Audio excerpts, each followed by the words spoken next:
อเวลาจัก3 นาทีเลยนะแค่อย่างเวลา กู เนี่ย ก็สิมาโปรโมทสินค้าใหม่เอาหมดสินค้าไหมขอเวลานี่ได้นะเจ้าเป็นคนแรกได้เนี่ยข่อยคือพ่อนี่มาโปรโมทอันสินค้าตัวใหม่ผลิตเองโอ้คือคักแท้ละจุดนะเน็กไทได้มาได้ไดโอ้ยเน็กไทอันนั้นมันบ่แห้งก็เลยได้อันนี้มาเป็นไดจับเบิ่งกล้องเด้นี่กาแฟตาอื่นเอียกเด้ผลิตใหม่มันมีซองมีอย่างเลยมีแต่เอาใส่ถุงนี่มันเป็นข้าวคั่วบ่เนาะบ่ได้เนาะบ่แม่นวิธีการส่งนี่จังซี่ได้เด้อบ่ต้องไปหากันไก่ตัดให้มันยากแค่ฟาดเอารถเด้อโธ่มือบ่จุ่มเด้อมือแล้วจุ่มเนาะฮ้อนไว้โอ้กาแฟอื่นเอียกนี่มันเห็นหน้าข่อยอยู่บ่กาแฟอื่นเอียกนี่กินซองหนึ่งนี่มันอยู่ได้เป็น7 มื้อผู้ใดไอ้อยู่ได้เป็น7 มื้อผู้ใดไม่อย่างละมาคนธรรมดานี่ไม่อันนี้ละเจ๊ค่อยกินให้เบิ่งบอกเลยเจ้าสิกินเจ้ากินรถ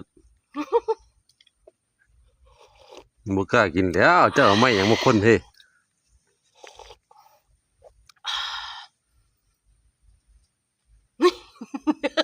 เริ่มเลยเด้ไอ้กาแฟซองหนึ่งกินได้อยู่7 มื้อก็บ่ต้องกินอย่างอีกข้าวก็บ่ต้องกินน้ำก็บ่ต้องกิน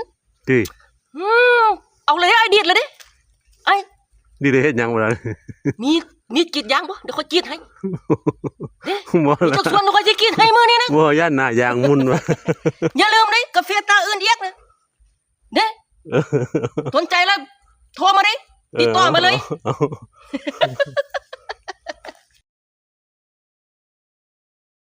Savez-vous que vous êtes belle, tellement irrésistible, que je n'ai pu m'empêcher de vous aimer.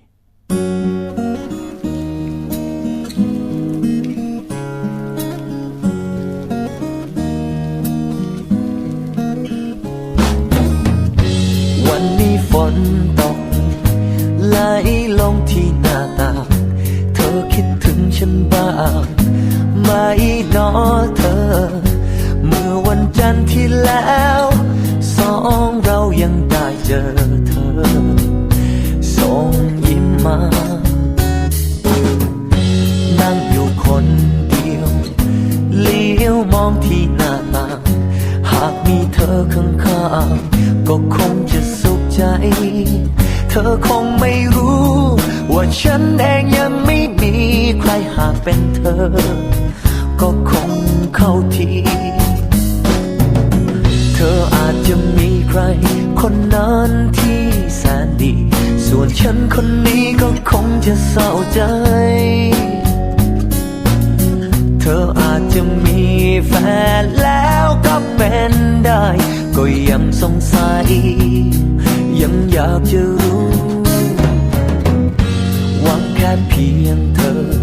มีใจให้สักหน่อยเฝ้าตารอคอยเพียงเธอบอกรักมาสุขใจยิ่งนักที่ฉันได้เพียงแค่มองตากับเธอก็สุขสุดหัวใจ